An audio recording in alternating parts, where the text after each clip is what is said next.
નમસ્કાર દોસ્તો, આપ જોઈ રહ્યા છો સાયન્સ ગ્રુપ મીડિયા સંચાલિત નવસારી લાઈવ। નવસારી મહાનગરપાલિકાની પ્રથમ ચૂંટણીના પડઘમ વાગી ચૂક્યા છે અને હવે કોને મળવાની છે ટિકિટ તેની ગણતરીના કલાકો ચાલી રહ્યા છે। ત્યારે આપ જોઈ રહ્યા છો તે રીતે ભાજપ દ્વારા સંભવિતો માટે એટલે કે જે અપેક્ષિતો છે તેમની પાસે ફોર્મ ભરાવવાની અને તેમના કાગળિયા દસ્તાવેજ કરાવવા માટે આખી એડવોકેટ પેનલો કામે લાગી ગઈ છે। આપ જોઈ રહ્યા છો તે રીતે શહેરના જાણીતા એડવોકેટ નોટરીઓ અહીંયા ઉપસ્થિત થઈ ગયા છે અને તેઓ તમામ લોકો અહીંયા જે સંભવિત ઉમેદવારો છે જેને ટિકિટ મળવાની શક્યતા છે તેવા લોકો પાસે ફોર્મ ભરાવાઈ રહ્યા છે અને આ ફોર્મ અને એફિડેવિટ તૈયાર છે એટલે કે આમાં જે ચહેરાઓ દેખાય છે એ ચહેરાઓમાંથી કાં તો કોઈ ડમી ફોર્મ ભરશે અથવા તો કોઈ રેગ્યુલર ફોર્મ ભરવાનું છે। ત્યારે આ તમામ પ્રક્રિયાઓ ચાલી રહી છે।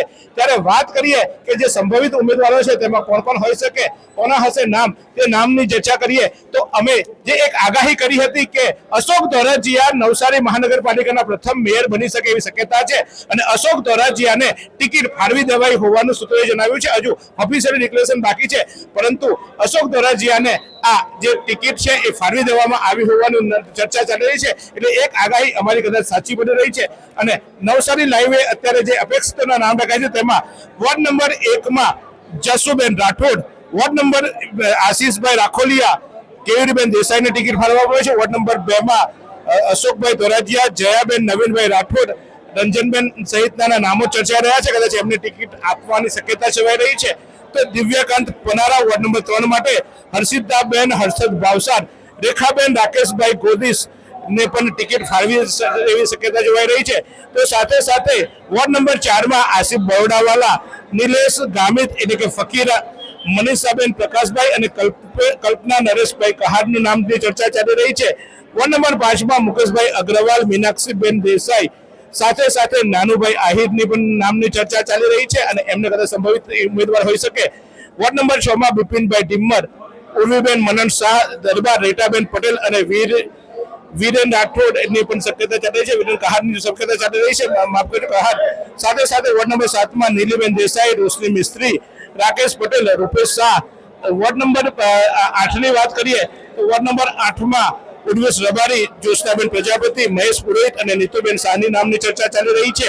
વોર્ડ નંબર 12 માં રોશન વાધવાની, જોમા રાજુભાઈ ભરવાડ, પ્રિયંકા મુકેશ પટેલ અને રાકેશ પટેલ લોઈડની વાત ચાલી રહી છે અને વોર્ડ નંબર 13 માં ભાવિન દેસાઈ, વિજયભાઈ રાઠોડ, માધવી કૃણાલ શેઠ અને કીર્તિબેન પટેલના નામની ચર્ચા ચાલી રહી છે।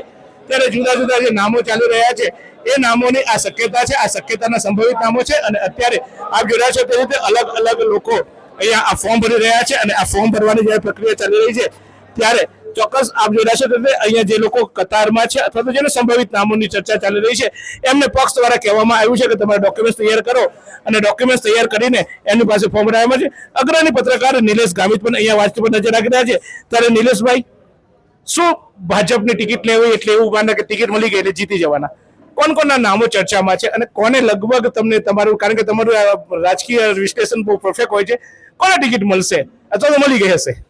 કોને ટિકિટ મળશે એટલે પત્રકારોની ભાષામાં કહીએ તો કાર્યકર્તા ટિકિટ માંગી શકે। મેં પત્રકારોને નિલેશ ગામિત જે મને સ્પષ્ટ નિરીક્ષક હોય છે, નિલેશ ગામિતનો અભ્યાસ હોય છે, એ અભ્યાસ પરફેક્ટ હોય છે કે વોર્ડ નંબર 1 માં કોને મળશે, વોર્ડ નંબર 2 માં કોને મળશે, નામ સાથે તૈયારીઓ સાથે હો છો આપ મારા કરતા એકદમ આગળ રહો છો એટલે તમને પૂછું છું, બાકી તો હું તમને પૂછતે પણ નહીં, પણ મારા કરતા તમે કદાચ આગળ છે તો આપને પૂછે એટલા માટે છે। વોર્ડ નંબર 1 માં કોને મળશે? શરૂઆતથી જ વાત કરીએ તો વોર્ડ નંબર 1 માં 50% પુનરાવર્તન થવાની એટલે કે ફરીથી રિપીટ થવાની શક્યતાઓ જોવાઈ રહી છે। 2 નંબરમાં પણ 50% રિપીટ થવાની અને 3 નંબરમાં મેયર પદના ઉમેદવાર બહાર આવશે એ પ્રકારની રાજકીય સ્થિતિ ઊભી થઈ છે। અશોકભાઈ ધોરાજીયા કે જેમણે સમગ્ર દક્ષિણ ગુજરાતના જે કંઈક વિવિધ જિલ્લાઓમાં કામગીરી કરી છે, રાજકીય સ્થિતિનું આકલન કરીને પોતે એક રાજનીતિના એક ખેરખા ગણાય છે, એમણે ખૂબ મહેનત કરી છે। એમને મેયર બનાવવા માટેની પ્રક્રિયા આંતરિક રીતે ચાલી રહ્યું એ પ્રકારનું લાગી રહ્યું છે। ખાસ કરીને નવસારી લાવે તો બ્રેકિંગ આપી દીધું કે અશોક ધોરાજીયાની ટિકિટ ફાળવાય એટલે પ્રથમ મેયર અશોક ધોરાજીયા હશે। એમની જે કંઈ કામગીરી છે એમણે ખાસ કરીને તાપી જિલ્લામાં મહત્વની ભૂમિકા ભજવી હતી, ડાંગ જિલ્લામાં મહત્વની ભૂમિકા ભજવી હતી, દક્ષિણ ગુજરાતમાં એમણે મહત્વની ભૂમિકાઓ ભજવી છે, બારડોલી લોકસભામાં એમણે મહત્વની ભૂમિકા ભજવી હતી, નવસારી લોકસભા બેઠક માટે પણ એમણે મહત્વની ભૂમિકા ભજવી હતી અને સંગઠનમાં એમણે સંગઠનાત્મક કામગીરીમાં પણ દક્ષિણ ગુજરાતમાં એમણે મહત્વની ભૂમિકા રહી છે। એટલે વોર્ડ નંબર 3માંથી એમની મોટા ભાગે એમની ટિકિટ પાક્કી માનવામાં આવે છે. વોર્ડ નંબર 4માં પણ વોર્ડ નંબર 4માં જે પ્રકારની સ્થિતિ ઊભી થઈ છે, અવઢવની સ્થિતિ ઊભી થઈ છે, એ અવઢવની સ્થિતિમાં પણ 50% રિપીટ કરવા માટેની કામગીરી ચાલી રહી એવું લાગે. દિનેશભાઈ, તમે ગોળ ગોળ રાત નીકળો, તમારી પાસે નામ બી છે, મેં નામ સાથેના અહેવાલ જોઈએ છે. મેં તમારી પાસે આટલી મહેનત કરીને તમને જ્યારે લઈ આવ્યો ત્યારે મારે ચોક્કસ નામ જ જોઈએ મને. એટલે તમે નામ સાથે બોલો, તમે પત્રકારત્વની ભાષા ના બોલો યાર, મિત્રતાની ભાષા બોલો, સહનહિતની ભાષા બોલો.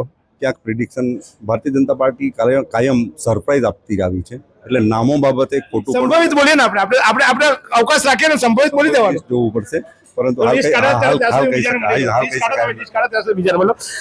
ચોક્કસ એક ચહેરો આમ તો કોંગ્રેસમાં આ ખૂબ વખાણાયેલો, ખૂબ લડેલો મસરૂફ પટેલ, આપે કોંગ્રેસમાં રહીને તો ભાજપને બહુ ગાળો આપી, પણ હવે પાછો ભાજપનો ખેસ ને એના દરબારમાં બેસવા આવી ગયા.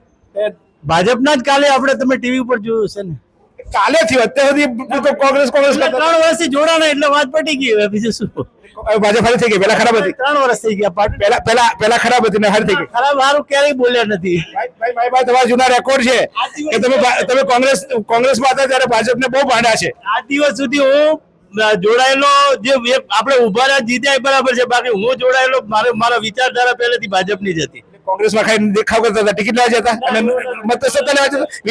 વિકાસ ધારા તમે ભાજપની હતી, કોંગ્રેસમાં તમે ચૂંટણી લડ્યા, અમારા નેતા બન્યા, પછી આવું કે અમે કોંગ્રેસમાં હતા, જોડાઈ ગયા. ત્યારે ફૂટેલી પિસ્તોલ હતી. નહીં, એવું નથી. બોલો ત્યારે શું હતું, કોંગ્રેસમાં હતા, વિચારધારા ભાજપની હતી, તો કોંગ્રેસમાં કા હતા? વિચારધારા પછી શું જોડી દીધા, જોડ્યા પછી તો શું થાય બીજું, તો પછી પણ વિચારધારા પહેલેથી ભાજપની જ રાખી છે, એવું નથી. મોદી સાહેબનું કામ જોઈને આપણને જરા ખારું લાગ્યું છે.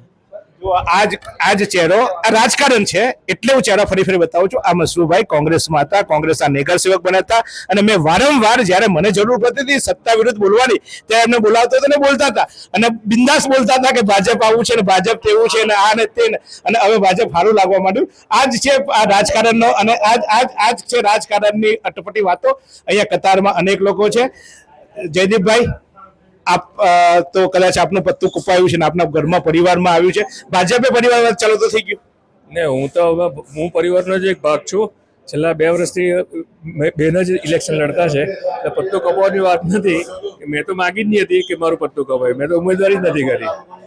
હા, તમને તો કહેવામાં આવ્યું હતું કે મયુરીબેનને આપશે. મયુરીબેન, આપને ફરીવાર પાછો કદાચ મોકો મળે એવી શક્યતા છે.